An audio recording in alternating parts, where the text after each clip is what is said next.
വിശുദ്ധ കുർബാനയെക്കുറിച്ച് ഒരു സന്ദേശം ഒരുങ്ങിയപ്പോൾ ഏറ്റവും ആദ്യമായിട്ട് എൻ്റെ മനസ്സിലേക്ക് വന്ന ഒരു ചിന്ത ഇതാണ്: വിശുദ്ധ കുർബാന ഒരു വസ്തു അല്ല, വിശുദ്ധ കുർബാന ഒരു വ്യക്തിയാണ്. വിശുദ്ധ കുർബാന യേശുവാണ്. യേശുവിലൂടെ പൂർത്തീകരിക്കപ്പെട്ട രക്ഷയാണ്. അത് യേശുവിൻ്റെ സ്നേഹത്തിൻ്റെ പാരമ്യമാണ്. വിശുദ്ധ മത്തായിയുടെ സുവിശേഷം 5-ാം അധ്യായത്തിന്റെ 17-ാമത്തെ വചനം കർത്താവ് ഇങ്ങനെ പറയണം: ഞാൻ വന്നിരിക്കുന്നത് നിയമത്തെയോ പ്രവാചകന്മാരെയോ അസാധുവാക്കാനല്ല, പിന്നെയോ പൂർത്തിയാക്കാനാണ്. നിയമത്തിന്റെ പൂർത്തീകരണമായ ഈശോ ആ നിയമത്തെ പൂർത്തീകരിച്ചുകൊണ്ട് നമുക്ക് വേണ്ടി അർപ്പിച്ച ബലി ആണ് വിശുദ്ധ കുർബാന, വിശുദ്ധ ബലി. അതിലൂടെ ദിവ്യകാരുണ്യമായി തീർന്ന യേശുവിന്റെ സാന്നിധ്യം. അതുകൊണ്ട് പ്രിയപ്പെട്ട ദൈവമക്കളെ, വിശുദ്ധ കുർബാന യേശുവാണ്, ഒരു വ്യക്തിയാണ്. അതുകൊണ്ട് ഈ തിരിച്ചറിവോടുകൂടി നമുക്ക് യേശുവിങ്കലായിരിക്കുവാൻ നമുക്ക് സാധിക്കും. ഇനി നമ്മൾ ഇന്ന് കാണുക പഴയ നിയമത്തിന്റെ പൂർത്തീകരണമായ ഈശോ. ഈ ഒരു അടിസ്ഥാനത്തിൽ വിശുദ്ധ കുർബാനയെ മനസ്സിലാക്കി യേശുവിനെ സ്വന്തമാക്കിയെടുക്കുവാൻ ഇന്നേ ദിനം ആഗ്രഹിച്ച് പ്രാർത്ഥിച്ച് നമുക്ക് കർത്താവിങ്കലായിരിക്കും. ഹെബ്രായർക്ക് എഴുതപ്പെട്ട ലേഖനം 10-ാം അധ്യായത്തിന്റെ 1-ാമത്തെ തിരുവചനത്തിൽ പറയുന്നുണ്ട്: നിയമം വരാനിരിക്കുന്ന നന്മകളുടെ നിഴൽ മാത്രമാണ്. ശ്രദ്ധിച്ചേ, നിഴൽ മാത്രമാണ്. നിഴൽ തനിരൂപം. നമുക്കൊന്ന് ഭാവനയെ കാണാം. നിഴൽ തനിരൂപം. അതായത് ഒരു വസ്തു അത് നിഴലായിട്ട് മാറുന്നത് എപ്പോഴാണ്? അതിൻ്റെ പുറകില് ഒരു പ്രകാശമെന്ന് പറയുമ്പോഴാണ്. ഇപ്പൊ ഇവിടെ ഇങ്ങനെ വസ്തു നിൽക്കുവാണ്, പുറകില് ലൈറ്റ് അടിക്കുമ്പോൾ അതിന് നിഴൽ ഇങ്ങനെ പതിയും. ആ നിഴൽ ആണ് എന്ത്? നിയമം. ഇനി ശ്രദ്ധിക്കാം, ആ നിഴലിനെ തേടി തേടി തേടി നമ്മൾ പോയാൽ, നിഴലിന്റെ ഉത്ഭവസ്ഥാനം തേടി പോയാൽ നമ്മൾ എത്തി നിൽക്കുന്നത് എവിടെയാണ്? നിഴലിന് എന്താണോ കാരണമായത് ആ വസ്തുവിൻ്റെ അടുത്തേക്ക് നമ്മൾ ചെല്ലും. പഴയ നിയമം പുതിയ നിയമത്തിൻ്റെ നിഴലാണ്. നിയമം പൂർത്തീകരിക്കപ്പെടുന്നത് പുതിയ നിയമത്തിലാണ്. അപ്പോൾ യേശു നിയമത്തിൻ്റെ പൂർത്തീകരണമാണ് എന്ന് പറയുന്നത്, അതായത് നിയമത്തിൻ്റെ തനിരൂപമാണ് എന്ന് പറയുന്നത്, നിഴലിൻ്റെ തനിരൂപമാണെന്ന് പറയുന്നത് യേശുവിൻ്റെ കുരിശിൽ പൂർത്തീകരിക്കപ്പെടുന്ന ബലി. അതായത് പഴയ നിയമത്തിലെ ബലികളിലൂടെ, പഴയ നിയമം മുഴുവനും നിഴലാണ്. പഴയ നിയമത്തിലെ ബലികളൊക്കെയും പുതിയ നിയമത്തിൽ യേശുവിൽ പൂർത്തീകരിക്കുന്ന തനിരൂപമാകുന്ന കുരിശുമരണത്തിന്റെ നിഴലാണ്. അതുകൊണ്ട് ഈ നിഴൽ തേടിപ്പോകുമ്പോൾ പ്രിയപ്പെട്ട ദൈവമക്കളെ, നമ്മൾ എത്തിച്ചേരുന്നത് ഈ കുരിശിന്റെ ചുവട്ടിലാണ്, ഈ കുരിശിൽ കിടക്കുന്ന യേശുവിങ്കലാണ്. പഴയ നിയമത്തിലെ നമുക്കൊരു ബലിമൃഗത്തെ കുറിച്ച് ഒന്ന് കാണാം. പുറപ്പാടിന്റെ പുസ്തകത്തില് 12-ാം അധ്യായത്തില് ഒരു പെസഹ കുഞ്ഞാടിനെ കുറിച്ച് പറയുന്നുണ്ട്. അതായത് ഇസ്രായേൽ ജനത്തിന്റെ അടിമത്തത്തിൽ നിന്ന് അവരെ മോചിപ്പിക്കുവാൻ വേണ്ടി ദൈവം തിരുമനസ്സായപ്പോൾ ദൈവം അതിനുവേണ്ടി തിരഞ്ഞെടുത്ത ഒരു വലിയ വഴിയാണ് കുഞ്ഞാടിന്റെ രക്തം കൊണ്ട് മുദ്ര ചെയ്യപ്പെട്ട ഭവനങ്ങൾ. ആ മുദ്രണത്തിലൂടെ, ആ കുഞ്ഞാടിന്റെ ബലിയർപ്പണത്തിലൂടെ, ചിന്തപ്പെട്ട രക്തത്തിലൂടെ വേർതിരിക്കപ്പെട്ട ഒരു ജനമാക്കി മാറ്റിയിട്ട് അവരെ അടിമത്തത്തിൽ നിന്ന് മോചിപ്പിച്ച ദൈവത്തിന്റെ രക്ഷാകര പ്രവൃത്തി. അതിനുശേഷം നമ്മൾ വീണ്ടും ഈ ദൈവമക്കളെ രക്ഷിക്കുന്ന രക്ഷാകര പ്രവൃത്തിയിലേക്ക് നമ്മൾ കടന്നു വരുമ്പോൾ പാപത്തിന്റെ ഒരു മേഖല നമുക്കറിയാം. പഴയ നിയമത്തിൽ ഉൽപ്പത്തി പുസ്തകത്തിൽ മനുഷ്യന്റെ പാപം അവന് നഷ്ടപ്പെടുത്തി കളഞ്ഞ ജീവൻ, ദൈവകൃപ, അതിലൂടെ കടന്നു വന്ന ഒത്തിരി ശാപങ്ങൾ, അതിലൂടെ കടന്നു വന്ന സാത്താന്റെ അടിമത്തങ്ങൾ, ഇതെല്ലാം നമുക്കറിയാം. ഈ മേഖലയിൽ എൻ്റെ പ്രിയപ്പെട്ട മക്കളെ, ഒരു ബലിമൃഗം അതാണ് ലേവ്യരുടെ പുസ്തകത്തില് 4-ാം അധ്യായത്തില് പാപ പരിഹാര ബലികളെ കുറിച്ച് പറയുന്നുണ്ട്.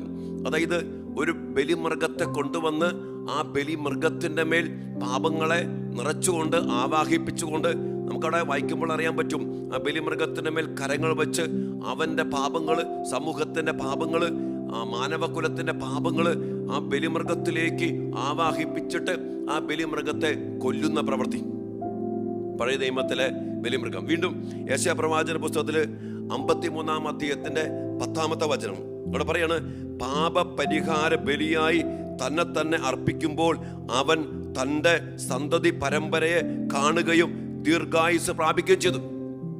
യേശുവിൻ്റെ ബലിയെ കുറിച്ച് പറയാ, അവൻ പാപപരിഹാര ബലിയായിട്ട് തന്നെ അർപ്പിച്ചു. അതായത് യേശുവിൻ്റെ ബലി, ഈ രണ്ട് ബലികളെ ഓർക്കുക. പെസഹ കുഞ്ഞാട്, പാപപരിഹാര ബലിമൃഗം. ഈ ബലിയുടെ പൂർത്തീകരണം യേശുവിനാണ്. ആ യേശുവിൻ്റെ മരണത്തെക്കുറിച്ചും പാപപരിഹാര ബലിയെക്കുറിച്ചും ഏശയ്യാ പ്രവാചകൻ പ്രവചിച്ചിട്ട് പറയുകയാണ്, പാപപരിഹാര ബലിയായി തന്നെ അർപ്പിച്ചപ്പോൾ അവനെന്ത് കണ്ടു? തൻ്റെ സന്തതി പരമ്പരയെ കാണുകയും ദീർഘായുസ് പ്രാപിക്കുകയും ചെയ്തു. അതായത് ഈശോ നമുക്ക് വേണ്ടി നമ്മുടെ പാപങ്ങൾ ഏറ്റെടുത്ത്, അതിനെക്കുറിച്ച് നമ്മൾ കഴിഞ്ഞ ഒരു ടോക്കില് ദൈവത്തിൻ്റെ കുഞ്ഞാട് എന്ന ടോക്കുണ്ട് നമ്മുടെ യൂട്യൂബ് ചാനലിൽ. അവിടെ നാം കാണുന്നുണ്ട്, പിതാവായ ദൈവം തൻ്റെ തിരുക്കുമാരൻ്റെ മേൽ കരങ്ങൾ വച്ചിട്ട് ലോകം മുഴുവൻ്റെയും പാപത്തെ എല്ലാം തിരുക്കുമാരനിലേക്ക് ആവാഹിപ്പിച്ചു. എന്നിട്ട് പാപത്തിൻ്റെ പരിഹാരമായിട്ട് രക്തം ചിന്താതെ രക്തം ചിന്താതെ പാപപരിഹാരമില്ലെന്ന നിയമത്തിന് അധീനനാക്കി യേശുവിനെ മാറ്റി. എന്നിട്ട് യേശുവിൻ്റെ ബലിയിലൂടെ പാപത്തിന് പരിഹാരം ചെയ്തു. അപ്പോ ഈ ബലിയുടെ അർപ്പണം വീണ്ടും 53-ാം അധ്യായത്തിന്റെ 12-ാം വചനത്തിൽ വായിക്കുന്നുണ്ട്, അനേകരുടെ പാപഭാരം അവൻ പേറി അതിക്രമങ്ങൾക്ക് വേണ്ടി മാധ്യസ്ഥം വഹിച്ചു. പക്ഷേ പ്രവാചകൻ പറയാ, അനേകരുടെ പാപഭാരം അവൻ പേറി, എന്നിട്ട് അതിക്രമങ്ങൾക്ക് വേണ്ടി അവൻ മാധ്യസ്ഥം വഹിച്ചു.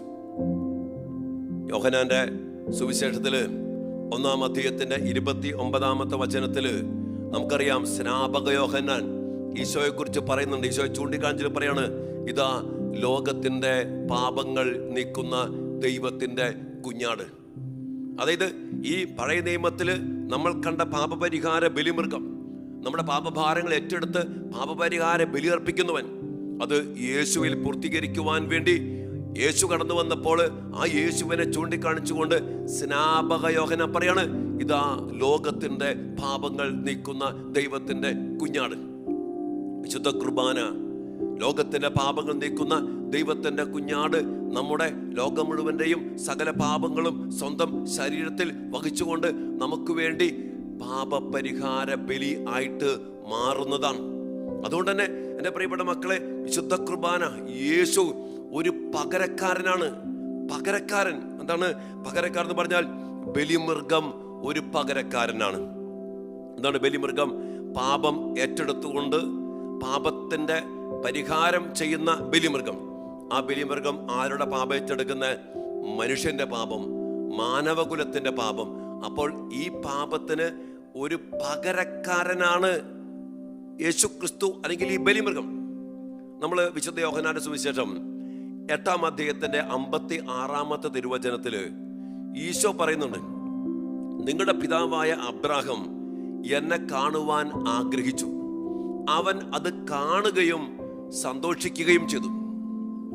അതായത് അബ്രാഹാം യേശുവിനെ കണ്ടു. അബ്രാഹാം യേശുവിനെ കണ്ടു. എന്താണ് അബ്രാഹാം കണ്ട യേശു? ആരാണ് അബ്രാഹാം കണ്ട യേശു? നമ്മൾ വായിക്കുന്നുണ്ട് ഉൽപ്പത്തി പുസ്തകത്തിന്റെ 22-ാം അധ്യായത്തില് ഇസഹാക്കിനെ ബലിയർപ്പിക്കുവാൻ വേണ്ടി ദൈവമായ കർത്താവ് അബ്രാഹത്തോട് പറയുന്നതും, അബ്രാഹാം അതനുസരിച്ച് തൻ്റെ പ്രിയപ്പെട്ട ചങ്കിന്റെ ചങ്കായ വാഗ്ദാനത്തിന്റെ പുത്രനെ ബലിയർപ്പിക്കാൻ വേണ്ടി കൊണ്ടുപോകുന്നതും, ബലിപീഠമുണ്ടാക്കി മകനെ പിടിച്ച് ബന്ധിച്ച് ബലിപീഠത്തിൽ കിടത്തി കത്തി ഉയർത്തി. ആ സമയത്ത് ദൈവദൂതൻ പ്രത്യക്ഷപ്പെട്ടു, മകനെ കൊല്ലരുത്. ആ സമയത്ത് അബ്രാഹാം തല ഉയർത്തി നോക്കിയപ്പോൾ അവൻ കണ്ടു, മുൾച്ചെടികൾക്കിടയിൽ കൊമ്പുടക്കി കിടക്കുന്ന ഒരു മുട്ടാടിനെ കണ്ടു, ഒരു ബലിമൃഗത്തെ കണ്ടു, ഒരു കുഞ്ഞാടിനെ കണ്ടു. അതാണ് ഈശോ പറഞ്ഞ, അബ്രാഹാം എന്നെ കണ്ടു. അപ്പൊ അത് ശരിക്കും ആരാണ്? അതാണ് തൻ്റെ പ്രിയപ്പെട്ട മകന് പകരം ബലിയർപ്പിക്കപ്പെടേണ്ട ഒരു കുഞ്ഞാടിനെ അബ്രാഹാം കണ്ടു.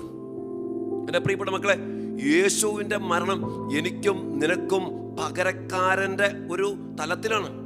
അതുകൊണ്ടാണ് യോഹന്നാന്റെ സുവിശേഷം 8-ാം അധ്യായത്തില് 1 മുതൽ 10 വരെ തിരുവചന ഭാഗത്തില് ഒരു വ്യഭിചാരത്തിൽ പിടിക്കപ്പെട്ട സ്ത്രീ, മോശയുടെ നിയമപ്രകാരം അവൾ കല്ലെറിഞ്ഞ് കൊല്ലപ്പെടണം. നിയമമനുസരിച്ച് ഇവൾക്ക് അർഹതപ്പെട്ടത് മരണമാണ്. എന്നാൽ യേശു അവസാനം ആ മകളോട് പറയാ, നീ പൊയ്ക്കൊള്ളുക, ഞാൻ നിന്നെ വിധിക്കുന്നില്ല. അവൾക്ക് നമുക്കറിയാം, പശ്ചാത്തലം അറിയാം. നിങ്ങൾ ഈ പാപം ചെയ്യാത്തവൻ ആദ്യം അവളെ കല്ലെറിയട്ടെ എന്ന് പറഞ്ഞപ്പോൾ എല്ലാവരും അവളെ വിട്ടുപോയി. എന്നാൽ യേശുവിനെ അവളെ കല്ലെറിയാം, കാരണം പാപമില്ലാത്തവനാണ്. എന്നാൽ യേശു പറയാ, ഞാനും നിന്നെ വിധിക്കുന്നില്ല. നിയമത്തെ പൂർത്തീകരിക്കാൻ വേണ്ടി വന്ന യേശു എങ്ങനെ മോശയുടെ നിയമത്തെ ലംഘിക്കും? മോശയുടെ നിയമപ്രകാരം, ദൈവം മോശയിലൂടെ നൽകിയ നിയമപ്രകാരം ഇങ്ങനെ വ്യഭിചാരത്തിൽ പിടിക്കപ്പെട്ട സ്ത്രീ കല്ലെറിഞ്ഞ് കൊല്ലപ്പെടണം, അതാണ് നിയമം. എന്നാൽ ആ നിയമത്തിന് അധീനയായ അവളെ മോചിപ്പിക്കുവാൻ, അവൾക്ക് ജീവൻ നൽകുവാൻ യേശു എന്താ ചെയ്തേ? അതിന്റെ ആന്തരികമായ അർത്ഥം, അതിനെക്കുറിച്ചുള്ള വ്യാഖ്യാനം എങ്ങനെയാ പറയുന്നത്? ഈശോ ആ മകളോട് പറയുകയാണ്, മകളെ, ഈ പാപത്തിന്റെ വേതനം നിനക്ക് അർഹതപ്പെട്ടത് മരണമാണ്.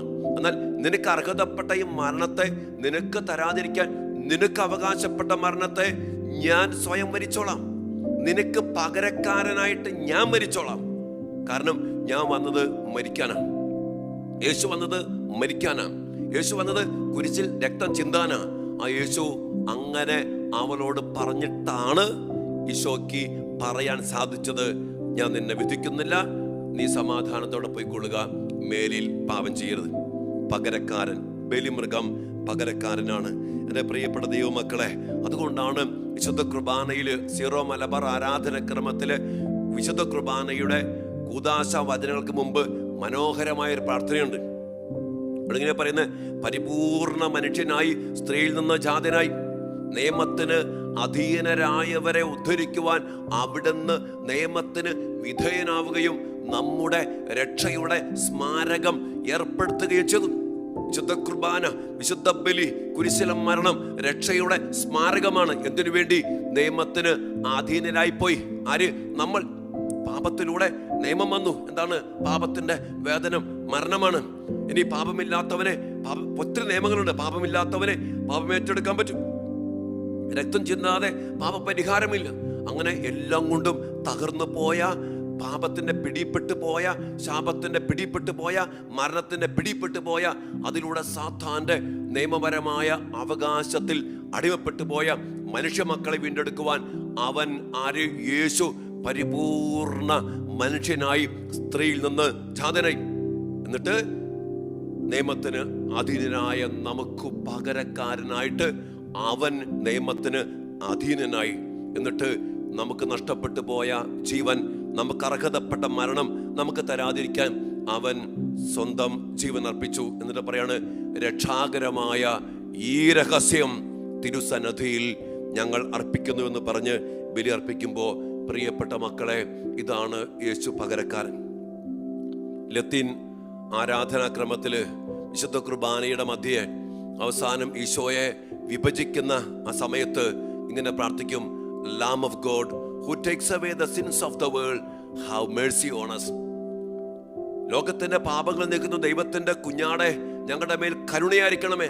വീണ്ടും മൂന്നാമത്തെ പ്രാവശ്യം പറയും, ലോകത്തിന്റെ പാപം ദൈവത്തിന്റെ കുഞ്ഞാടെ, ഞങ്ങളുടെ മേൽ കരുണയായിരുന്ന് ഞങ്ങളെ പാപത്തിൽ നിന്ന് മോചിപ്പിക്കണമേ. എൻ്റെ പ്രിയപ്പെട്ടവരെ, പാപത്തിൽ നിന്ന് മോചിപ്പിക്കുന്ന, രക്ഷയിലേക്ക് നയിക്കുന്ന, ജീവനിലേക്ക് നയിക്കുന്ന യേശുവിനെ സ്വീകരിക്കുവാൻ വേണ്ടി നമ്മൾ ഒരുങ്ങണം. അതിനു വേണ്ടിയാണ് യേശു വന്നത്.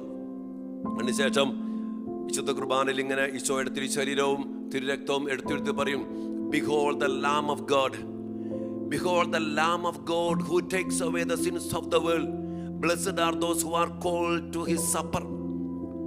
അപ്പോൾ നമ്മൾ പറയും, കർത്താവേ, അങ്ങന്റെ ഭവനത്തിലേക്ക് വരുവാൻ ഞാൻ യോഗ്യനല്ല എന്ന് പറഞ്ഞിട്ട് നമ്മൾ പ്രാർത്ഥിക്കുന്നുണ്ട്.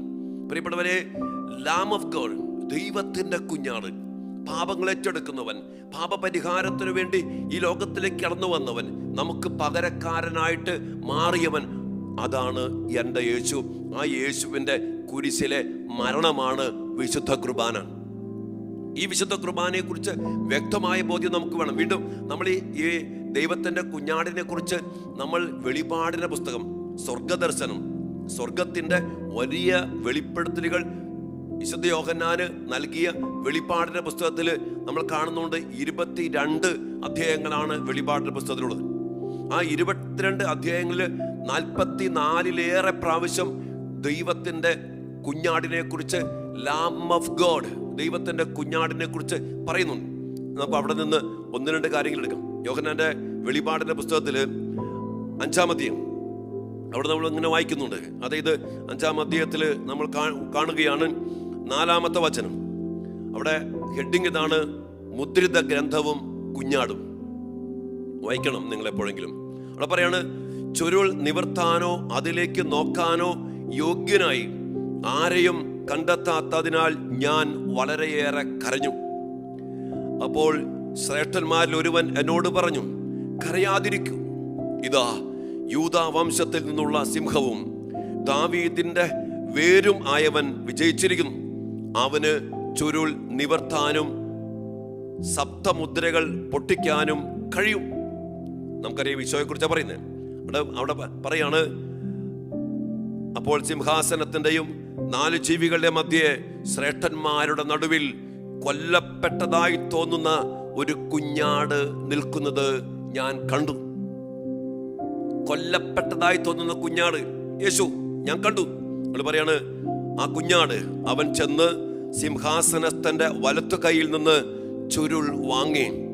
അവൻ അത് സ്വീകരിച്ചപ്പോൾ 4 ജീവികളും 24 ശ്രേഷ്ഠന്മാരും കുഞ്ഞാടിന്റെ മുമ്പിൽ സാഷ്ടാംഗം പ്രണമിച്ചു.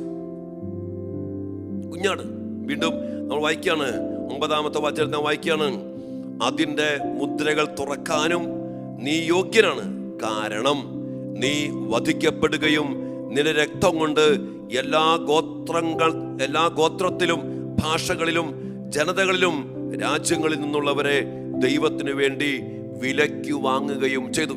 ഒന്നും കൂടി ആ വചനം ശ്രദ്ധിച്ചേ. അതിന്റെ മുദ്രകൾ തുറക്കാൻ നീ യോഗ്യനാണ്, അതിന് കാരണം നീ വധിക്കപ്പെടുകയും നിന്റെ രക്തം കൊണ്ട് എല്ലാ ഗോത്രത്തിലും ഭാഷയിലും ജനതകളിലും രാജ്യങ്ങളിലും നിന്നുള്ളവരെ ദൈവത്തിനു വേണ്ടി വിലയ്ക്ക് വാങ്ങുകയും ചെയ്തു. അതാണ് വിശുദ്ധ കുർബാന. എൻ്റെ പ്രിയപ്പെട്ട മക്കളെ, കർത്താവിൻ്റെ സ്നേഹത്തിൻ്റെ പാരമ്യം നമുക്ക് വേണ്ടി പകരക്കാരനായിട്ട് വില കൊടുത്ത് ജീവൻ കൊടുത്ത് തന്നെ അർപ്പിച്ചുകൊണ്ട് നമ്മെ വീണ്ടെടുത്ത കർത്താവിൻ്റെ സ്നേഹത്തിൻ്റെ പാരമ്യം. അതാണ് വിശുദ്ധ പത്രോസ്ലീഹ 1-ാം ലേഖനം 1:18 പറയുന്നത്, പിതാക്കന്മാരുടെ വ്യർത്ഥമായ ജീവിത രീതിയിൽ നിന്ന് നമ്മൾ വീണ്ടെടുക്കപ്പെട്ടത് സ്വർണമോ വെള്ളിയോ കൊണ്ടല്ല, പിന്നെയോ കളങ്കമോ കറയോ ഇല്ലാത്ത കുഞ്ഞാടിൻ്റെത് പോലെയുള്ള യേശു ക്രിസ്തുവിന്റെ അമൂല്യമായ രക്തം കൊണ്ടത്. കുഞ്ഞാടിന്റെ രക്തം, കുഞ്ഞാടിന്റെ ബലി. വീണ്ടും വെളിപാടിന്റെ പുസ്തകത്തിൽ തന്നെ 7-ാം അധ്യായത്തിൽ ഒത്തിരിയേറെ സ്ഥലം നമ്മൾ കാണും, നമ്മൾ വായിക്കണം. അവിടെ പറയും വിശുദ്ധരുടെ പ്രതിഫലത്തെ കുറിച്ച് പറയുമ്പോൾ 9-ാമത്തെ വചനത്തിൽ പറയുന്നു. അതാണ് ശ്രദ്ധിക്കാം. ഇതിനുശേഷം ഞാൻ നോക്കിയപ്പോൾ ഇതാ എണ്ണിത്തിട്ടപ്പെടുത്താൻ ആർക്കും സാധിക്കാത്ത ഒരു വലിയ ജനക്കൂട്ടം. അവർ സകല ജനതകളിലും ഗോത്രങ്ങളിലും രാജ്യങ്ങളിലും ഭാഷകളിൽ നിന്നുള്ളവർ. അവർ വെള്ളയങ്കി അണിഞ്ഞ് കൈകളിൽ കുരുത്തോലയുമായി സിംഹാസനത്തിന് മുമ്പിലും കുഞ്ഞാടിന്റെ മുമ്പിലും അണിനിരുന്നു. വിശുദ്ധരെ കുറിച്ച് പറയും. ഇവിടെ ഒരു സാർവത്രിക രക്ഷയെ കുറിച്ച് പറയാം. ക്രിസ്ത്യാനികൾ മാത്രമല്ല, സകല ജനതകള്, സകല ഭാഷക്കാര്, സകല ഗോത്രക്കാര് എല്ലാവരും കുഞ്ഞാടിന്റെ മുമ്പിൽ അണിനിരുന്നു. വെള്ള വസ്ത്രധാരികൾ, കുരുത്തോല പിടിച്ച് വിജയം വരിച്ച വിശുദ്ധാത്മാക്കള് അണിനിരക്കുകയാണ്.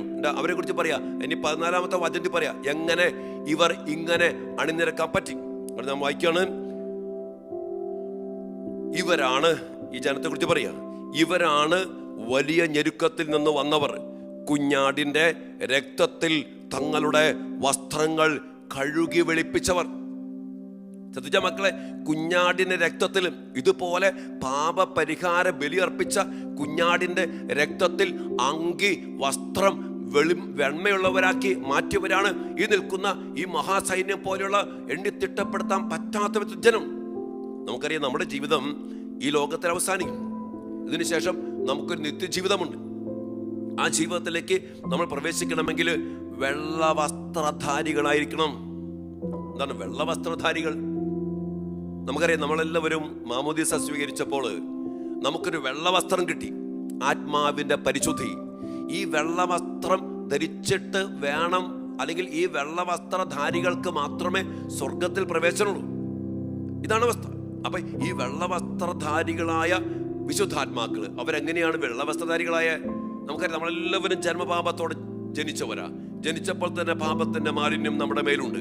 എത്രയോ പാപങ്ങൾ നമ്മൾ ചെയ്തു. മനുഷ്യരൊക്കെ നീതിമാൻ പോലും 7 പ്രാവശ്യം പിഴക്കുന്നു. പാപം ചെയ്യാത്ത ഒരു മനുഷ്യനുമില്ല. പക്ഷെ ഇങ്ങനെ ആയിരുന്നിട്ടും സ്വർഗത്തിൽ പ്രവേശിച്ച അതാണ് കുഞ്ഞാടിന്റെ ഇവരാണ് വലിയ ഞെരുക്കത്തിൽ നിന്ന് വന്നവർ.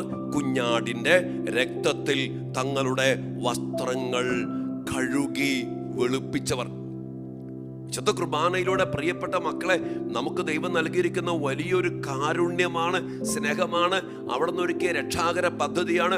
അവിടെ ചിന്തിയ പരിശുദ്ധ രക്തം, കുഞ്ഞാടിന്റെ രക്തം, അതിൽ നമുക്ക് നമ്മുടെ അങ്കി, ആത്മാവിന്റെ വെള്ള വസ്ത്രത്തിലേറ്റ കറകളും മാലിന്യങ്ങളും കഴുകി വെളുപ്പിക്കാൻ പറ്റും. അങ്ങനെ വെളുപ്പിച്ചവരാണ് സ്വർഗത്തിൽ. വീണ്ടും അവസാനം 16-ാമത്തെ വചനം പറയാം, ഇങ്ങനെ വെളുപ്പിക്കപ്പെട്ടവരെ കുറിച്ച് പറയാ, ഇനി ഒരിക്കലും അവർക്ക് വിശക്കുകയോ ദാഹിക്കുകയോ ഇല്ല. വിശുദ്ധ കുർബാന സ്വന്തമാക്കി, യേശുവിനെ സ്വന്തമാക്കി, ഈ കുഞ്ഞാടിന്റെ രക്തത്തിൽ അങ്കി വെണ്മയുള്ളവരാക്കി മാറ്റിക്കഴിഞ്ഞാൽ പിന്നെ എൻ്റെ പ്രിയപ്പെട്ടവരെ, ഇനി ഒരിക്കലും അവർക്ക് വിശക്കുകയോ ദാഹിക്കുകയില്ല. വെയിലോ ചൂടോ അവരുടെ മേൽ പതിക്കുകയില്ല. എന്തെന്നാൽ സിംഹാസന മധ്യത്തിലിരിക്കുന്ന കുഞ്ഞാട് അവരെ മേയ്ക്കുകയും ജീവജലത്തിന്റെ ഉറവകളിലേക്ക് നയിക്കുകയും ചെയ്യും. ദൈവം അവരുടെ കണ്ണുകളിൽ നിന്ന് കണ്ണീർ തുടച്ചു നീക്കും. കുഞ്ഞാടിന്റെ രക്തത്തിൽ വീണ്ടെടുക്കപ്പെട്ട അവസ്ഥയിൽ ഇത്രമാത്രം അനുഗ്രഹങ്ങൾ, അതായത് അവരുടെ മേൽ വെയിൽ പതിക്കുകയില്ല, അവർക്ക് വിശക്കത്തില്ല, അവർക്ക് ദാഹിക്കത്തില്ല. മാത്രമല്ല, അവരുടെ കണ്ണുകളിൽ നിന്ന് ദൈവം കണ്ണീർ തുടച്ചു മാറ്റും. ഈ വിശുദ്ധ കുർബാന തിരുനാൾ ആഘോഷിക്കുമ്പോൾ എൻ്റെ പ്രിയപ്പെട്ട മക്കളെ, നിങ്ങൾ എവിടെയായിരിക്കുന്നുവോ അവിടെ ഇരുന്ന് ഈ കുർബാനയുടെ ശക്തി സ്വന്തമാക്കി എടുക്കാൻ വേണ്ടി പ്രാർത്ഥിക്കും. ഒത്തിരി കണ്ണീരിൻ്റെ കാലഘട്ടം, ഒത്തിരി വേദനകൾ, സങ്കടങ്ങൾ, ഒത്തിരി പ്രതിസന്ധികൾ, മഹാമാരിയുടെ ആ അവസ്ഥയിൽ നമ്മൾ നീറുകയാണ്. അതിലേറെ ജോലി നഷ്ടപ്പെട്ട്, ഒത്തിരിയേറെ സങ്കടപ്പെട്ട്, നിരാശപ്പെട്ട്, ഒറ്റപ്പെടുത്തപ്പെട്ട്, അടയ്ക്കപ്പെട്ട് കിടക്കുന്ന അനേകം മക്കള് ഈ ദിവസങ്ങളിൽ കണ്ണീരോടെ വിളിച്ചു കരയുന്നുണ്ട്, പ്രാർത്ഥനാ സഹായം ആവശ്യപ്പെടുന്നുണ്ട്. ഞാൻ ഓർക്കുന്നുണ്ട്, എല്ലാ മക്കളെയും അച്ഛൻ കുർബാനയിലും വിശുദ്ധ കുർബാനയിലും സമർപ്പിച്ച് കണ്ണീരോടെ നിങ്ങൾക്ക് വേണ്ടി പ്രാർത്ഥിക്കുന്നുണ്ട്. പ്രിയപ്പെട്ട മക്കളെ, പ്രാർത്ഥിക്കും.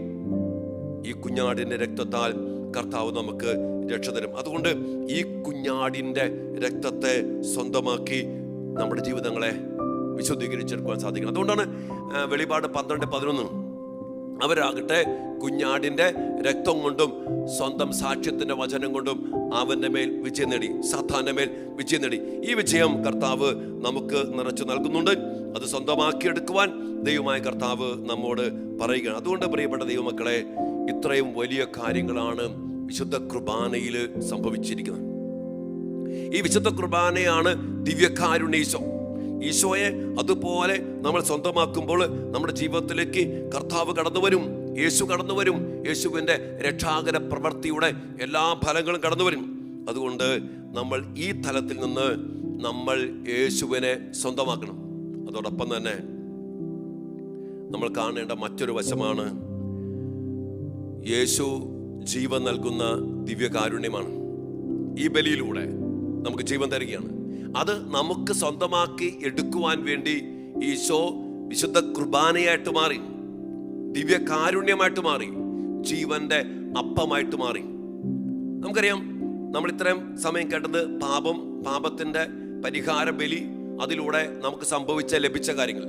പക്ഷെ ഒരു കാര്യമുണ്ട്, ഈ പാപത്തിലൂടെ നമുക്ക് ജീവൻ നഷ്ടപ്പെട്ടു പോയിട്ടുണ്ട്.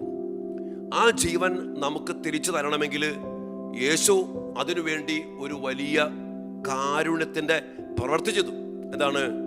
ഈശോ വിശുദ്ധ കുർബാന സ്ഥാപിക്കുന്ന സമയത്ത് ഈശോ പറഞ്ഞു, ഇതെന്റെ അപ്പമെടുത്ത് വാഴ്ത്തി വിഭജിച്ചു, പാനപാത്രം എടുത്തു വാഴ്ത്തി അവർക്ക് നൽകി എന്ന് പറഞ്ഞു, ഇതെന്റെ ശരീരം ആകുന്നു, ഇതെന്റെ രക്തമാകുന്നു. ആ പെസഹ വ്യാഴാഴ്ച വിശുദ്ധ കുർബാന സ്ഥാപിച്ച യേശു അത് പൂർത്തീകരിച്ചുകൊണ്ട് ദുഃഖവെള്ളിയിൽ കുരിശിൽ തൻ്റെ ശരീരവും രക്തവും കീറി മുറിച്ച് നമുക്ക് നൽകിയപ്പോൾ ഈ പറഞ്ഞ വചനത്തെ അവിടുന്ന് സ്ഥിരീകരിച്ചു, ഉറപ്പിച്ചു. യേശുവിൻ്റെ വചനം ഇതെന്റെ ശരീരമാകുന്നു എന്ന് പറഞ്ഞപ്പോൾ, യേശുവിൻ്റെ വചനം ഇതെന്റെ രക്തമാകുന്നു എന്ന് പറഞ്ഞപ്പോൾ, ആ അപ്പം, ആ പാനീയം യേശുവിൻ്റെ ശരീരമായി, യേശുവിൻ്റെ രക്തമായിട്ട് മാറുകയാണ്. ദൈവശാസ്ത്രം പറയും, ട്രാൻസബ്സ്റ്റാൻസിയേഷൻ. അത് മാറ്റർ ആൻഡ് സബ്സ്റ്റൻസ് എന്നുള്ള രണ്ട് കാര്യമുണ്ട്. മാറ്റർ വസ്തു മാറുന്നില്ല, പിന്നെയോ സബ്സ്റ്റൻസ് മാറും, സത്ത മാറും. അപ്പത്തിന്റെ രൂപം മാറുന്നില്ല, പക്ഷെ അപ്പത്തിലുള്ള സബ്സ്റ്റൻസ് മാറും, അപ്പത്തിന്റെ സത്ത മാറും. അതാണ് സത്താപരമായ മാറ്റം എന്നൊക്കെ സഭ അല്ലെങ്കിൽ ദൈവശാസ്ത്രം നമ്മളെ പഠിപ്പിക്കും. അതായത് അപ്പത്തിൽ യേശുവിൻ്റെ ശരീരം, ആ പാനീയത്തിൽ യേശുവിൻ്റെ രക്തം, അവിടെ അതിൻ്റെ സത്ത മാറും, യേശുവിൻ്റെ ശരീരമായിട്ടും രക്തമായിട്ടും മാറുകയാണ്. അതിൻ്റെ പ്രവൃത്തിയാണ് കുരിശിലെ മരണം. അതുകൊണ്ട് പ്രിയപ്പെട്ടവരെ, ഈ ദിവ്യകാരുണ്യ യേശുവിനെ അറിഞ്ഞ് യേശുവിനെ സ്വീകരിക്കുവാൻ നമുക്ക് സാധിക്കണം. അതുകൊണ്ട് ജീവൻ നഷ്ടപ്പെട്ടു പോയ അവസ്ഥ, ജീവൻ നൽകുന്ന യേശുവിൻ്റെ ദിവ്യകാരുണ്യം. നമുക്കറിയാം, പാപത്തിലൂടെയാണ് ജീവൻ നഷ്ടപ്പെട്ടു പോയത്. പാപം യേശു ഏറ്റെടുത്തു, നമുക്ക് പാപപരിഹാരം കിട്ടി. ശാപം യേശു ഏറ്റെടുത്ത് ഗലാത്യർ 3:13 ശപിക്കപ്പെട്ടവനെ പോലെ അവൻ മരത്തിൽ തൂക്കപ്പെട്ടു. എന്തെന്നാൽ മരത്തിൽ തൂക്കപ്പെട്ടവൻ ശപിക്കപ്പെട്ടവനാണ്. വചനത്തിന്റെ നിയമലംഘനത്തിൽ 3:10 നമ്മൾ കാണുന്നുണ്ടല്ലോ, നിയമഗ്രന്ഥത്തിൽ എഴുതപ്പെട്ടിരിക്കുന്നവ അനുസരിക്കാതെയും പാലിക്കാതെയും ഇരിക്കുന്നവൻ ശപിക്കപ്പെട്ടവനാണ്. ഈ ഒരു മേഖല നമ്മളൊന്ന് ഓർക്കണം. നമ്മുടെ കുടുംബത്തിൽ, നമ്മുടെ ജീവിതത്തിൽ, നമ്മുടെ വീട്ടിൽ, നമ്മുടെ മണ്ണിൽ ഒത്തിരി ശാപങ്ങൾ കടന്നു വന്നിട്ടുണ്ട്. നിയമലംഘനങ്ങൾ, പ്രമാണലംഘനങ്ങൾ, 1-ാം പ്രമാണം മുതൽ 10-ാം പ്രമാണം വരെ നിയമങ്ങളും കൽപ്പനകളും ലംഘിച്ച അതിൻ്റെ അടിസ്ഥാനത്തിൽ വന്ന ശാപങ്ങൾ, ഇതൊക്കെ എൻ്റെ യേശു, നമ്മുടെ യേശു ഏറ്റെടുത്തു. അപ്പൊ അതെല്ലാം ശാപമോചനം കിട്ടി, മരണത്തെ പരാജയപ്പെടുത്തി. അതിനുശേഷം നമുക്ക് നഷ്ടപ്പെട്ടു പോയ ജീവൻ നമുക്ക് തിരികെ ലഭിക്കും. അതിനുവേണ്ടി ഈശോ ജീവൻ നൽകുന്ന ദിവ്യകാരുണ്യമായിട്ട് മാറുകയാണ്. വിശുദ്ധ യോഹന്നാന്റെ സുവിശേഷത്തിൽ 6-ാം അധ്യായം ഇന്ന് എപ്പോഴെങ്കിലും സമയം കിട്ടുമ്പോൾ ഈ ദിവസങ്ങളിൽ വായിക്കണം. അതാണ് ജീവന്റെ അപ്പം. ആ ജീവന്റെ അപ്പത്തെ കുറിച്ച് പറയുമ്പോൾ ഈശോ പറയുന്നുണ്ട്. യോഹന്നാന്റെ 6-ാം അധ്യായത്തിന്റെ 41-ാം വചനത്തിലും അതോടൊപ്പം തന്നെ 51-ാമത്തെ വചനത്തിലും അവിടെ പറയുന്നുണ്ട്. അതായത് 41-ഉം 51-ഉം അവിടെ പറയാണ്, സ്വർഗത്തിൽ നിന്ന് ഇറങ്ങിയ ജീവനുള്ള അപ്പം ഞാനാണ്. ഈശോ പറയാ. വീണ്ടും 41-ാമത്തെ വചനത്തിൽ ഇത് തന്നെ ഈശോ പറയുന്നുണ്ട്, സ്വർഗത്തിൽ നിന്ന് ഇറങ്ങി വന്ന അപ്പം ഞാനാണ്. അപ്പൊ സ്വർഗത്തിൽ നിന്ന് ഇറങ്ങി വന്ന ജീവനുള്ള അപ്പം ഞാനാണ് എന്ന് ഈശോ വ്യക്തമായി പറഞ്ഞിട്ട് 6-ാം അധ്യായത്തിന്റെ 53-ാമത്തെ വചനത്തിൽ പറയണ, യേശു പറഞ്ഞു, സത്യം സത്യമായി ഞാൻ നിങ്ങളോട് പറയുന്നു, നിങ്ങൾ മനുഷ്യപുത്രന്റെ ശരീരം ഭക്ഷിക്കുകയും അവന്റെ രക്തം പാനം ചെയ്യുകയും ചെയ്യുന്നില്ലെങ്കിൽ നിങ്ങൾക്ക് ജീവനുണ്ടാകത്തില്ല. ഈശോ വീണ്ടും യോഹന്നാന്റെ സുവിശേഷത്തിൽ 14-ാം അധ്യായത്തിന്റെ 5-ാമത്തെ വചനത്തിൽ പറയുന്നുണ്ട്, ഞാനാണ് വഴി, ഞാനാണ് സത്യം, ഞാനാണ് ജീവൻ. അത് അച്ഛൻ ആദ്യം പറഞ്ഞ്, വിശുദ്ധ കുർബാന ഒരു വസ്തുവല്ല, ഒരു വ്യക്തിയാണ്. ഇന്ന് ഈ മേഖലയിൽ നമുക്ക് സംഭവിച്ചൊരു തെറ്റ്, ഇന്ന് എത്ര മക്കൾക്ക് യേശുവിനെ ഒരു വ്യക്തിയായിട്ട് കാണാൻ പറ്റുന്നുണ്ട്. കഴിഞ്ഞ കാലങ്ങൾക്കൊന്ന് ഓർത്ത് നോക്കിക്കേ. ഞാൻ കഴിഞ്ഞ ദിവസമൊക്കെ ഇങ്ങനെ ചിന്തിക്കുകയായിരുന്നു. അതായത് നമ്മൾ വിശുദ്ധ കുർബാന സ്വീകരിക്കാൻ വേണ്ടി ഈ ബലി അർപ്പിച്ച് ഈ ബലിയുടെ എല്ലാ യോഗ്യതകളും അർത്ഥം മനസ്സിലാക്കി സ്വന്തമാക്കി സ്വീകരിച്ചു. അതിനുശേഷം ജീവനാകുന്ന യേശുവിനെ സ്വീകരിക്കുന്ന ദിവ്യകാരുണ്യ സ്വീകരണം. ആ യേശുവിനെ സ്വീകരിക്കാൻ വേണ്ടി പോണ സമയത്ത് ഒരക്രൈസ്തവൻ നമ്മുടെ ദേവാലയത്തിൽ കയറി വന്നിട്ട് നോക്കണം. നമ്മളിങ്ങനെ പല അച്ഛന്മാർ അല്ലെങ്കിൽ ഒരച്ഛൻ വിശുദ്ധ കുർബാനയ്ക്ക് കൊടുക്കുന്നു. ആ സമയത്ത് ആ നിരനിരയായിട്ട് നിൽക്കുമ്പോൾ യേശുവിനെ സ്വീകരിക്കാൻ വേണ്ടി കടന്നു ചെല്ലുമ്പോൾ ആ വ്യക്തി നോക്കുമ്പോൾ നമ്മിൽ കാണുന്ന ഒരു മാനസികാവസ്ഥ, അല്ലെങ്കിൽ നമ്മുടെ ശരീരത്തിലും ബോഡി ലാംഗ്വേജിൽ കാണുന്ന ഒരവസ്ഥ എന്തായിരിക്കും? യേശുവിനെ സ്വീകരിക്കാൻ പോവാ, ആ ഒരു ചിന്ത എൻ്റെ മനസ്സിലുണ്ടെങ്കിൽ എൻ്റെ ബോഡി ലാംഗ്വേജ് മാറും. കരങ്ങൾ കൂപ്പി എൻ്റെ യേശുവിനെ സ്വീകരിക്കാൻ പോവാ, വിറയ്ക്കുന്ന കരങ്ങളോടെ ജീവൻ നൽകുന്ന ദിവ്യകാരുണ്യത്തെ സ്വീകരിക്കും. യേശുവിനെ സ്വീകരിച്ച് നാവിൽ സ്വീകരിച്ചതിന് ശേഷം യേശുവിനെ കെട്ടിപ്പിടിക്കും. ആ സ്വീകരിച്ചതിന് ശേഷം എൻ്റെ നടപ്പ്, എൻ്റെ വരവ് ഒന്ന് ഓർത്തേക്ക്, ഭയങ്കര സംഭവമാണ്. എന്നാൽ പ്രിയപ്പെട്ട ദൈവമക്കളെ, ഇന്ന് നമ്മൾ വിശുദ്ധ, ഞാൻ ആ കുറ്റം പറയല്ല, ഇന്ന് പല മക്കളുടെ കുർബാന സ്വീകരണം വളരെയേറെ തിരിച്ചറിവില്ലാതെയാണ്. കൈകെട്ടി വരും, നാവ് നീട്ടും, സ്വീകരിക്കും. ഈശോ പറഞ്ഞ പോലെ വിശുദ്ധ ജർത്രൂദിനോടും വിശുദ്ധ മാർഗ്രറ്റ് മേരി അലക്കോക്കിനോടും മാത്രം ഒത്തിരി വിശുദ്ധ ഈശോ പറഞ്ഞിട്ടുണ്ട്. ഒരു ബിസ്ക്കറ്റ് കഴിക്കുന്ന പ്രതീതിയോടെയാ എൻ്റെ മക്കളെന്നെ സ്വീകരിക്കുന്നത്. ഈശോ സ്വീകരിച്ചു. പിന്നെ ഈശോയെ ഉള്ളിലേക്ക് ഇറക്കി, വിശുദ്ധ കുർബാന ഉള്ളിലേക്ക് ഇറക്കി, നമ്മൾ നടന്നു അവിടെ ഇരുന്നു, കഴിഞ്ഞു. അത് കഴിഞ്ഞാൽ ഉടൻ തന്നെ കുർബാനയും കഴിയുമല്ലോ, ഉടൻ തന്നെ ചാടി ഇറങ്ങി വീട്ടിൽ പോയി. അവിടെ ഈശോ പറയാ, എൻ്റെ മക്കൾ എന്നോടൊന്ന് സംസാരിക്കണില്ല, ഞാൻ ഉള്ളിലേക്ക് വന്നിട്ട് എൻ്റെ മക്കൾ എന്നെ ഗൗനിക്കുന്നു. ഇത് ഈശോയുടെ വലിയ വേദനയാണ്, വലിയ പരാതിയാണ്, സങ്കടം. ഇതുപോലെ മരിച്ച്, ഇതുപോലെ രക്തം ചിന്തി, ഇതുപോലെ പകരക്കാരനായിട്ട് മാറി, ഇതുപോലെ ജീവൻ നൽകുന്ന ഈ പറഞ്ഞ കാര്യങ്ങൾക്കനുസരിച്ച് യേശു അതിദാരുണമായ പീഡാസഹനങ്ങൾ ഏറ്റെടുത്ത് അതിന് തൻ്റെ ജീവൻ വില കൊടുത്താണ് യേശു ദിവ്യകാരുണ്യമായിട്ട് മാറിയത്. എന്നിട്ട് ആ ഈശോയെ ആ തിരിച്ചറിവില്ലാതെ സ്വീകരിക്കാമെന്ന് പറഞ്ഞ എൻ്റെ പ്രിയപ്പെട്ട മക്കളെ, ഇന്ന് ഞാൻ ഈ കഴിഞ്ഞ ദിവസമൊക്കെ ഇരുന്ന് പ്രാർത്ഥിച്ചപ്പോൾ, ഇന്നൊക്കെ പ്രാർത്ഥിക്കുമ്പോൾ, ഈ ലോക്ക്ഡൗണും ഈ കുർബാന മുടക്കിയതും വെറുതെ ഒന്നല്ല, കർത്താവിന്റെ സങ്കടം സഹിക്കാൻ പറ്റാഞ്ഞിട്ടാ. അയോഗ്യതയുള്ള വിശുദ്ധ കുർബാന സ്വീകരണം വളരെ ഒരു ദയനീയമായ അവസ്ഥയാ. വിശുദ്ധ പൗലോസ്ലീഹ കൊറിന്തോസ്കാർക്ക് എഴുതിയ 1-ാം ലേഖനത്തിന്റെ 27 മുതൽ തിരുവചന ഭാഗത്തില് ഈശോ പറയുന്നുണ്ട്, തന്മൂലം ആരെങ്കിലും അയോഗ്യതയോടെ കർത്താവിന്റെ അപ്പം ഭക്ഷിക്കുകയും പാത്രത്തിൽ നിന്ന് പാനം ചെയ്യുകയും ചെയ്താൽ അവൻ കർത്താവിന്റെ ശരീരത്തിനും രക്തത്തിനുമെതിരെ, അപ്പല്ല മക്കളെ, ഒരു പാനീയമല്ല, പിന്നെയോ പറയണ കർത്താവിന്റെ ശരീരത്തിനും രക്തത്തിനും എതിരെ തെറ്റ് ചെയ്യുന്നു. ഇന്ന് നമ്മളൊക്കെ വിശുദ്ധ കുർബാന സ്വീകരണത്തില് ഒത്തിരിയേറെ മക്കള് കർത്താവിന്റെ ശരീരത്തിനും രക്തത്തിനുമെതിരെ തെറ്റ് ചെയ്യുന്നു.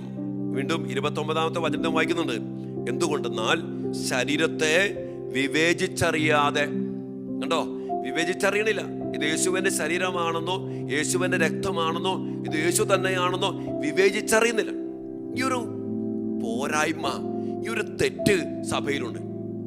ഇന്ന് ചിലപ്പോഴെങ്കിലും അഭിഷിക്തർ വിശുദ്ധ കുർബാന അർപ്പിക്കുമ്പോൾ, ജനം കുർബാനയെ പങ്കെടുക്കുമ്പോൾ ഈ ബലിയാണ് അർപ്പിക്കപ്പെടുന്നത് എന്നുള്ള ചിന്തയില്ലാതെ അനേകം മക്കൾ ബലി അർപ്പിക്കുന്നു, അനേകം മക്കൾ കുർബാനയെ പങ്കെടുക്കുന്നു. വിശുദ്ധ പാദ്രിപ്പിയോ, എനിക്ക് ഏറ്റവും ഇഷ്ടപ്പെട്ട വിശുദ്ധ കുർബാന അർപ്പിക്കുന്ന വിശുദ്ധരിൽ ഒരാളാണ് പാദ്രിപ്പിയോ. അദ്ദേഹം ബലി അർപ്പിക്കുമ്പോൾ മണിക്കൂറുകൾ എടുക്കും, സമയമെടുക്കും. കാരണം മറ്റൊന്നുമില്ല, ഈ ബലിയുടെ സംഭവങ്ങൾ അദ്ദേഹം അനുഭവിക്കുക. അദ്ദേഹത്തിന്റെ ശരീരത്തിൽ പഞ്ചക്ഷതങ്ങളൊക്കെ ഉണ്ടായി, നമുക്കറിയാം. ആ വേദന ആവാഹിച്ചെടുക്കാനും അത് സ്വന്തമാക്കാനും അദ്ദേഹത്തിന് കഴിഞ്ഞിരുന്നു. അതുകൊണ്ട് കുർബാന ആരംഭിച്ചു കഴിഞ്ഞാൽ അദ്ദേഹം ഇടയ്ക്ക് നിന്ന് കരയും, ജനവും കരയും. അത് ഭയങ്കര അനുഭവമായിട്ട് മാറുകയാണ്, മണിക്കൂറുകളെടുക്കും. ഇന്ന് നമ്മുടെയൊക്കെ ആളുകൾ കുർബാനയ്ക്ക് വന്നു കഴിഞ്ഞാൽ അത് ഞാൻ അച്ഛൻ പറയണില്ല, പെട്ടെന്ന് തീരണം. 20 മിനിറ്റ് 25 മിനിറ്റ് 15 മിനിറ്റ് കുർബാന തീർന്ന് കിട്ടിയാൽ സന്തോഷമായി, പിന്നെ ഓട്ടോണ്. എന്തിനാ പ്രിയപ്പെട്ട മക്കളെ, അതാണ് അയോഗ്യത, അശ്രദ്ധയോടെ കർത്താവിന്റെ ബലി അർപ്പിക്കുന്ന അവസ്ഥ. അതുകൊണ്ട് വിവേചിച്ചറിയാതെ ബലി അർപ്പിക്കുന്ന അഭിഷിക്തര്, വിവേചിച്ചറിയാതെ ബലി പങ്കെടുക്കുന്ന സന്യസ്തര്, എല്ലാ ദിവസവും കുർബാനയുണ്ട്. ഇങ്ങനെ പറയില്ലേ, അഭിഷേകമില്ലാത്ത ബലിയർപ്പണങ്ങൾ ഒരു അഭ്യാസം പോലെയാണെന്ന്. തിരിച്ചറിവില്ല, അതിനനുസരിച്ച് അഭിഷേകമില്ല, പിന്നെ ഒരു അഭ്യാസം പോലെ വരുന്നു. എന്നാ പെസഹ പാടുന്നു, കുർബാന അർപ്പിക്കുന്നു, ആളുകൾ ദേവാലയത്തിൽ വരുന്നു, കുർബാന സ്വീകരിക്കുന്നു, ഫിനിഷ്ഡ്, പോയി. പക്ഷേ ഈ ഒരു എന്താ പറയാ, അതാ പറയണേ, വിഭജിച്ചറിയാതെ ഭക്ഷിക്കുകയും പാനം ചെയ്യുകയും ചെയ്യുന്നവൻ തൻ്റെ തന്നെ ശിക്ഷാവിധിയാണ് ഭക്ഷിക്കുന്നതും പാനം ചെയ്യുന്നതും. കേട്ട മക്കളെ, ഇങ്ങനെ ചെയ്യുന്ന ഞാനും നീയും എന്താണ്, തൻ്റെ തന്നെ ശിക്ഷാവിധിയാണ് ഭക്ഷിക്കുന്നതും പാനം ചെയ്യുന്നതും. നിങ്ങളിൽ പലരും, കേട്ടെ, നിങ്ങളിൽ പലരും രോഗികളും ദുർബലരും ആയിരിക്കുന്നതിനും ചിലർ മരിച്ചു പോയതിനും കാരണം ഇതാണ്. രോഗികൾ ഇന്ന് മഹാമാരി നമ്മളെ കീഴടക്കുമ്പോൾ, രോഗത്തിന്റെ മേഖലയിൽ നമ്മൾ ദുർബലരായിരിക്കുമ്പോൾ, എൻ്റെ പ്രിയപ്പെട്ട മക്കളെ, ഈ ഒരു ആത്മശോധന ദൈവം ഈ വിശുദ്ധ കുർബാനയുടെ തിരുനാളിൽ തൻ്റെ മക്കളായി നമുക്ക് നൽകുന്നുണ്ട്, ഒരു പരിചിന്തനത്തിനുള്ള വിഷയം. അതുകൊണ്ട് ഈ വിശുദ്ധ കുർബാനയെ യോഗ്യതയോടെ സ്വീകരിക്കുന്നവരാണ് നമ്മൾ. ഇന്ന് കുർബാന ഒത്തിരിയേറെ മക്കൾ അങ്ങനെ സ്വീകരിക്കുന്ന നമുക്ക് ഒത്തിരി സങ്കടമുണ്ട്. ഞാൻ ഒന്ന് ചോദിക്കട്ടെ, ഇത്ര നാളും കുർബാന മുടങ്ങിയിട്ട് എത്ര മക്കൾക്ക് ചങ്കിത്തൊട്ട് സങ്കടപ്പെട്ട് തൻ്റെ വേദനയും ദുഃഖവും ദൈവസാന്നിധ്യത്തിൽ ഒന്ന് പറയാൻ പറ്റുമോ? എൻ്റെ ദൈവമേ, അങ്ങ് സ്വീകരിക്കാൻ പറ്റുന്നില്ലല്ലോ. ആ സ്വീകരിക്കാത്തതിന്റെ വിഷമം ഇത്ര മക്കൾക്കുണ്ട്. വളരെ ചുരുക്കം മക്കൾക്കുള്ളൂ. ഇന്നും ആള് പറയുന്നുണ്ട്, ഇനിയിപ്പോ ഓൺലൈനിലൂടെ കുർബാനയ്ക്ക് ഇനി വള്ളി പോണ്ടല്ലോ. എന്താ കുർബാന മക്കളെ? വിശുദ്ധ കുർബാന സ്വീകരിക്കാൻ പറ്റാത്തതിന്റെ ഒരു നൊമ്പരമുള്ള ഒത്തിരി മക്കൾ അച്ഛനറിയാം. എന്നാൽ ഇതൊന്നും ഒരു പ്രശ്നമല്ലാതെ ഇന്ന് ഒരുമാതിരി കുർബാനയ്ക്ക് സാഹചര്യം കിട്ടിയപ്പോഴും അത് കുഴപ്പമില്ല, പിന്നെ മതി, അതിനും താല്പര്യമില്ലാത്ത ഒത്തിരി മക്കളെ നമ്മൾ ഈ ദിവസങ്ങളിൽ കാണേണ്ടേ. അവസാനം കിട്ടിയിട്ട് പോലും എൻ്റെ പ്രിയപ്പെട്ട ദൈവമക്കളെ, വിശുദ്ധ കുർബാന എന്തെന്നറിഞ്ഞ് യോഗ്യതയോടെ തിരിച്ചറിവോടെ ഈശോയെ സ്വീകരിക്കുമ്പോൾ അത് നമുക്ക് ലഭിക്കുന്നത് രക്ഷയാണ്, ജീവനാണ്, നമ്മുടെ ജീവിതത്തിൻ്റെ, കുടുംബത്തിൻ്റെ, ദേശത്തിൻ്റെ, നാടിൻ്റെ, ലോകം മുഴുവൻ്റെയും അനുഗ്രഹമാണ് എന്നുള്ള വലിയ സത്യം നമ്മൾ ആരും മറക്കാതിരിക്കും.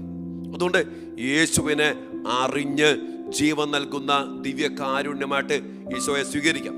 ഈ വിശുദ്ധ കുർബാനയിലൂടെ ഈശോ നമ്മിലേക്ക് വരികയാണ്. അതാണ് യോഹന്നാന്റെ സുവിശേഷം 6:56 ഈശോ പറയുന്നുണ്ട്, എൻ്റെ ശരീരം ഭക്ഷിക്കുകയും എൻ്റെ രക്തം പാനം ചെയ്യുകയും ചെയ്യുന്നവൻ എന്നിലും ഞാൻ അവനിലും വസിക്കുന്നു. യേശു വസിക്കുക വിശുദ്ധ കുർബാനയിലൂടെ. യേശു ഉള്ളിലേക്ക് വരുക. ഞാൻ യേശുവിലാകുകയാണ്, യേശു നമ്മിൽ ഓരോരുത്തരും ആകുകയാണ്. അതുകൊണ്ട് പ്രിയപ്പെട്ട മക്കളെ, യേശുവിൻ്റെ സാന്നിധ്യം അനുഭവിക്കുക. ഇനി ഒരു കാര്യം കൂടി നമ്മളൊന്ന് കാണേണ്ടതുണ്ട്. ഈശോ നമുക്ക് നൽകിയിരിക്കുന്ന വലിയ അനുഗ്രഹമാണ് ദിവ്യകാരുണ്യം, യേശുവിൻ്റെ സാന്നിധ്യത്തിൻ്റെ ശക്തി. ഇത് നമുക്ക് ദൈവം അനുഗ്രഹിച്ച ഒത്തിരിയേറെ നിത്യ ആരാധന ആലയങ്ങളുണ്ട്, നമ്മുടെ ദേവാലയങ്ങളുണ്ട്, ദിവ്യ സക്രാരി. നമ്മുടെ ജീവിതത്തിൽ കഴിഞ്ഞ കാലങ്ങളിൽ നമുക്കിതിനൊക്കെ അവസരമുണ്ടായിരുന്ന കാലഘട്ടം ഉണ്ടായിരുന്നു. ഇന്നില്ല, ഓക്കെ, ഉണ്ടായിരുന്നു. ആ സമയത്ത് നമ്മൾ എന്തുമാത്രം ദേവാലയത്തിൽ വസിക്കുന്ന യേശുവിൻ്റെ സക്രാരി സാന്നിധ്യത്തിൽ ആയിരിക്കാൻ കഴിഞ്ഞിട്ടുണ്ട്. നിത്യാരാധനാലയങ്ങളിൽ ഒത്തിരിയേറെ യേശുവിൻ്റെ കൂടെ ഇരിക്കാൻ സമയം കിട്ടിയിട്ട് ഈ കുർബാനയാകുന്ന യേശുവാകുന്ന വ്യക്തിയുടെ കൂടെ, എൻ്റെ ദൈവത്തിൻ്റെ കൂടെ ആയിരിക്കാൻ അവസരം കിട്ടിയിട്ട് പ്രിയപ്പെട്ട മക്കളെ, നമ്മൾ എന്തുമാത്രം യേശുവിൻ്റെ കൂടെ ഇരുന്നിട്ടുണ്ട് അതറിയാൻ പാടില്ല പല മക്കൾക്കും. നമുക്കറിയാം പ്രിയപ്പെട്ടവരെ, യേശുവിൻ്റെ സന്നിധിയിൽ ഇരിക്കുമ്പോൾ നമ്മുടെ വേദനകൾ, നമ്മുടെ ദുഃഖങ്ങൾ, നമ്മുടെ ഭാരം, ഈശോ പറഞ്ഞില്ലേ, അധ്വാനിക്കുന്നവരും ഭാരം വഹിക്കുന്നവരുമായ നിങ്ങൾ എൻ്റെ അരികിലേക്ക് വരുവിൻ. ഈ സക്രാരിയിൽ എന്നും വസിക്കുന്ന ദിവ്യകാരുണ്യത്തിന്റെ സാന്നിധ്യം. ഈശോ പറയാം, വാ മക്കളെ, ആശ്വസിപ്പിക്കാം, സൗഖ്യപ്പെടുത്താം. ഈ ഒരു വിളിയുണ്ട്. അതറിഞ്ഞ് എത്ര മക്കൾക്ക് ഈശോയുടെ അരികിലേക്ക് കടന്നു വരുവാൻ സാധിച്ചിട്ടുണ്ട്. ഇന്ന് ഒരു ആത്മശോധനയുടെ അവസ്ഥയിൽ നിന്ന് ഈശോയുടെ മാപ്പ് ചോദിക്കാനും കർത്താവിൻ്റെ ദിവ്യകാരുണ്യത്തിലേക്ക് തീഷ്ണതയോടെ കടന്നു വരാനും ഓൺലൈനിലാകട്ടെ കുഴപ്പമില്ല, ഈശോയെ സ്വീകരിക്കാൻ പറ്റില്ല, അത് ഭയങ്കര കുഴപ്പമാണ്. എന്നാൽ ആരാധനയിൽ പ്രിയപ്പെട്ട മക്കളെ കർത്താവിനെ വിളിച്ച് ആഗ്രഹിച്ച് പ്രാർത്ഥിക്കും. യേശുവേ, എനിക്ക് അങ്ങയെ വേണം, അങ്ങയുടെ ബലി സ്വന്തമാക്കണം, എനിക്ക് കുർബാനയിലൂടെ അങ്ങയെ ഉൾക്കൊള്ളണം, എനിക്ക് കുർബാനയാകുന്ന അങ്ങയുടെ കൂടെ ഇരിക്കണം, അങ്ങയെ സ്വന്തമാക്കണം. ആഗ്രഹിച്ച് നിലവിളിച്ച് ചങ്കുപൊട്ടി യേശുവിന് വേണ്ടി നിലവിളിക്കും മക്കളെ. ദൈവം ഇടപെടും. യേശു ഈ കൊറോണയൊക്കെ എടുത്തു മാറ്റും, വഴിയൊരുക്കും. ഈശോ പറഞ്ഞില്ലേ, ഞാനാണ് വഴി, എല്ലാറ്റിനും വഴിയുണ്ട് മക്കളെ. അത് യേശുവാണ്, യേശു മാത്രമാണ്. അതുകൊണ്ട് ഈ യേശുവിനെ സ്വന്തമാക്കി എടുക്കാനാണ് ഈശോ വന്നത്, ഈശോ ബലിയർപ്പിച്ചത്, ഈശോ നമുക്ക് രക്ഷയ്ക്ക് വേണ്ടി എല്ലാം ഒരുക്കിയത്. അതിന് അച്ഛൻ എപ്പോഴും പറയും, വിശുദ്ധ കുർബാനയിൽ തീരാത്ത, അത് പലവട്ടം അച്ഛൻ ടോക്കിലും കേട്ടിട്ടുണ്ടാകും, വിശുദ്ധ കുർബാനയിൽ തീരാത്ത ഒരു പ്രശ്നമേ ഈ ലോകത്തിലില്ല. യോഹന്നാൻ 3:16, അവനിൽ വിശ്വസിക്കുന്ന യാതൊരുവനും നശിച്ചു പോകാതെ രക്ഷ പ്രാപിക്കുന്നതിനു വേണ്ടി തൻ്റെ ഏകജാതനെ നൽകാൻ തക്കവിധം ദൈവം ലോകത്തെ അത്രമാത്രം സ്നേഹിച്ചു. ഈ ഏകജാതനെ നൽകാൻ ദൈവം നമുക്ക് തിരുമനസ്സായി. ഈ ഏകജാതനിലൂടെ, അവൻ്റെ ബലിയിലൂടെ എൻ്റെ പ്രിയപ്പെട്ട ദൈവമക്കളെ നമുക്ക് രക്ഷയുണ്ട്, ജീവനുണ്ട്, നമ്മൾ ആരും നശിക്കത്തില്ല. ഈ കുർബാന സ്വന്തമാക്കി പ്രാർത്ഥിച്ചു നോക്കിയേ. ഈ ദിവ്യകാരുണ്യത്തിന്റെ സന്നദ്ധിയിൽ ഒന്ന് ആഗ്രഹിച്ച് തിരിച്ചറിവോടെ ചങ്കുപൊട്ടി പ്രാർത്ഥിച്ച് അച്ഛന് 100% ഉറപ്പാ, നമ്മൾ ആരും നശിച്ചു പോകത്തില്ല. കഴിഞ്ഞ കാലങ്ങളെ ഓർത്ത് നമുക്ക് തമ്പുരാനോട് മാപ്പ് ചോദിക്കാം. അടയ്ക്കപ്പെട്ട ദേവാലയം വിട്ടിറങ്ങിപ്പോയ അനേകം ദൈവത്തിൻ്റെ മക്കള് ദേവാലയത്തിൽ വന്നിട്ടുണ്ടെങ്കിലും അയോഗ്യതയോടും അശ്രദ്ധയോടും കൂടി ബലിയർപ്പിക്കുന്ന അഭിഷിക്തര്, ബലിയർപ്പിക്കുന്ന ദൈവമക്കള്, അയോഗ്യതയോടെ കുർബാന സ്വീകരിക്കുന്ന സന്യസ്തരും അഭിഷിക്തരും വിശ്വാസികളും ഒത്തിരി മാപ്പ് ചോദിക്കണം നമ്മളൊക്കെ. അതനുസരിച്ച് പശ്ചാത്താപത്തിൻ്റെ വലിയ കണ്ണുനീരോടെ ഈശോയിലേക്ക് കടന്നു വരുവാനും ഈശോയെ വിളിച്ചു പ്രാർത്ഥിക്കാനും ഈശോയ്ക്ക് വേണ്ടി ആഗ്രഹിച്ച് പ്രാർത്ഥിക്കാനൊക്കെ നമുക്ക് സാധിച്ചാൽ പ്രിയപ്പെട്ട മക്കളെ, ഇത് നമുക്ക് അനുഗ്രഹമായിട്ട് മാറും. ഈ ചൂട് മാസത്തിൽ, തിരുഹൃദയത്തിൻ്റെ വണക്കമാസത്തിൽ നമ്മൾ ഇന്ന് ഈ വിശുദ്ധ കുർബാനയുടെ തിരുനാൾ ആഘോഷിക്കുമ്പോൾ ഈ ഒരു അഭിഷേകത്തിന് വേണ്ടി നമുക്ക് ഈശോയോട് പ്രാർത്ഥിക്കാം. ഈശോ നമ്മെ അനുഗ്രഹിക്കും. ജീവൻ അർപ്പിച്ച് നമുക്ക് വേണ്ടിയാണ് മക്കളെ, നമ്മളാരും നശിച്ചു പോകാതിരിക്കാൻ വേണ്ടിയാണ് മക്കളെ ഈശോ ദിവ്യകാരുണ്യമായി മാറിയത്.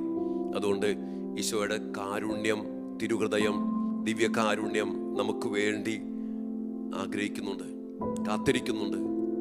കർത്താവിങ്കിലേക്ക് നമുക്ക് കടന്നു വരാം. ഈശോ പറഞ്ഞില്ലേ, ഇതാ ഞാൻ നിന്റെ ഹൃദയ കവാടത്തിൽ വന്ന് മുട്ടുന്നു, വാതിൽ തുറന്ന് തന്നാൽ ഞാൻ അകത്ത് പ്രവേശിക്കും, കൂടെ ഭക്ഷിക്കും. അവൻ നമ്മുടെ അപ്പമായിട്ട് മാറും, അവൻ ജീവനായിട്ട് മാറും, അവിടെ നിന്ന് നമുക്ക് രക്ഷയായിട്ട് മാറും. അതുകൊണ്ട് ഈ വലിയ സന്ദേശം ഉൾക്കൊണ്ടുകൊണ്ട് പ്രിയപ്പെട്ട ദൈവമക്കളെ, ഈ വിശുദ്ധ കുർബാനയുടെ തിരുനാൾ നമുക്ക് ആഘോഷിക്കാം. ബാഹ്യമായ ആഘോഷങ്ങളും നമുക്കില്ല. ആത്മീയമായ വലിയ ആഘോഷത്തിന്റെ അഭിഷേകത്തിൽ നിന്നുകൊണ്ട് കുർബാനയുടെ ശക്തി, കുർബാനയുടെ അഭിഷേകം, കുർബാനയുടെ സാന്നിധ്യം, കുർബാനയുടെ സൗഖ്യം, കുർബാനയുടെ ജീവന്റെ സമൃദ്ധി നിറയപ്പെടട്ടെ. നമുക്ക് അതിനുവേണ്ടി പ്രാർത്ഥിക്കാം. വിശുദ്ധ കുർബാനയുടെ അമ്മയായ പരിശുദ്ധ അമ്മയോട് നമുക്ക് ചേർന്ന് പ്രാർത്ഥിക്കാം. എല്ലാ വിശുദ്ധരും മാലാഖമാരും നമ്മുടെ കൂടെയുണ്ട്. ലോകത്തിന്റെ പാപകം നീക്കുന്ന ദൈവത്തിന്റെ കുഞ്ഞാട് യേസുസ് ഹ്യൂമാനും സാൽവദോർ. നമുക്കറിയാം, തിരുവോസ്തിയുടെ മധ്യേ നാം എഴുതി വച്ചിട്ടുണ്ട്, Jesus is the saviour of the humankind, mankind. മാനവകുലത്തിന്റെ രക്ഷകനായ യേശുവാണ് വിശുദ്ധ കുർബാന, തിരുവോസ്തി, ദിവ്യകാരുണ്യം. ഈ തിരിച്ചറിവോടെ യേശുവിനെ സ്വീകരിക്കുവാനും യേശുവിൻ്റെ ശക്തി സ്വന്തമാക്കാനും യേശുവിൽ ആകാനും നാം യേശുവിൽ ഒന്നായി തീർന്ന് ജീവിക്കാനും, അങ്ങനെ ഈശോ പറഞ്ഞ പോലെ തൈത്തണ്ടിനോട് ശാഖയെന്ന പോലെ ഈശോയോട് ചേർന്ന് അവൻ്റെ കൃപയുടെ സമൃദ്ധിയിൽ നിന്ന് കൃപയ്ക്ക് മേൽ കൃപ സ്വീകരിച്ച് അവനാകുന്ന തൈത്തണ്ടിൽ നിന്ന് ജീവരസം ഊറ്റിക്കുടിച്ച് ധാരാളം ഫലങ്ങൾ പുറപ്പെടുവിക്കുന്ന നല്ല മക്കളായി തീരുവാൻ നമുക്കിടയാകട്ടെ. സഭയ്ക്കിടയാകട്ടെ, പൗരോഹിത്യത്തിന് ഇടയാകട്ടെ, മാനവകുലത്തിന് ഇടയാകട്ടെ. ഒരു കാര്യം കൂടി അച്ഛൻ പറഞ്ഞിട്ട് അവസാനിപ്പിക്കണം. യേശുവാണ് ഏകരക്ഷകൻ. ലോകത്തിന്റെ പാപം നീക്കി ബലിയർപ്പിച്ച രക്തം ചിന്തി പരിഹാരം ചെയ്ത് വീണ്ടെടുത്ത ഒരു ദൈവമുള്ളൂ, അത് യേശു ക്രിസ്തുവാ. ലോകത്തിന് രക്ഷപ്പെടണോ, ഒറ്റ വഴി ഈ ബലി, ഈ ക്രൂശിതന്റെ ബലി, ഈ രക്താർപ്പിത ബലി സ്വന്തമാക്കി എടുത്തേ പറ്റും. അതുകൊണ്ടാണ് ഈശോ വിശുദ്ധ ഫൗസ്റ്റീനോട് പറഞ്ഞ്, മനുഷ്യവർഗം എൻ്റെ ഈ കരുണ, ഈ ബലിയാണ് കരുണ, ഈ ബലിയിലേക്ക് തിരിയാത്തിടത്തോളം കാലം ഒരിക്കലും, ശ്രദ്ധിച്ചേ, ഒരിക്കലും രക്ഷപ്പെടില്ല. ഏകരക്ഷകനായ യേശുവിനെ സ്വന്തമാക്കി, അവന്റെ ബലി സ്വന്തമാക്കി നമ്മൾ ജീവിക്കുമ്പോൾ രക്ഷയുണ്ട്. അതുകൊണ്ട് അച്ഛൻ എപ്പോഴും പറയും, അയോഗ്യതയോടുകൂടി വിശുദ്ധ ബലി അർപ്പിക്കാതെ യോഗ്യതയോടും വിശുദ്ധിയോടും കൂടി ബലിയർപ്പിച്ച് പ്രാർത്ഥിച്ചാൽ തീരാത്ത ഒരു പ്രശ്നവും ഈ മാനവകുലത്തിലെ ഇല്ല.